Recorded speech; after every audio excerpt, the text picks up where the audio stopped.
সবাইকে দুপুরের শুভেচ্ছা। আমি দুপুরে খাবার টেবিলে খাবারটা দিয়ে দিলাম।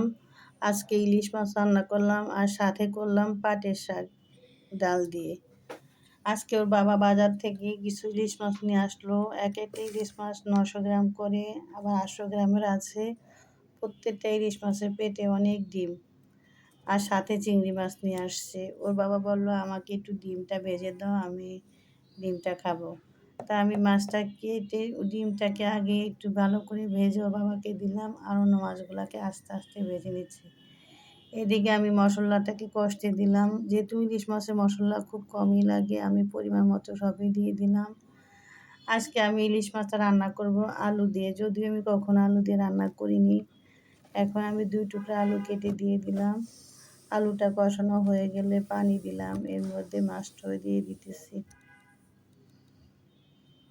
আমার অন্য চুলায় পাটের শাক হচ্ছে, এই যে টেবিলে আমি খাবার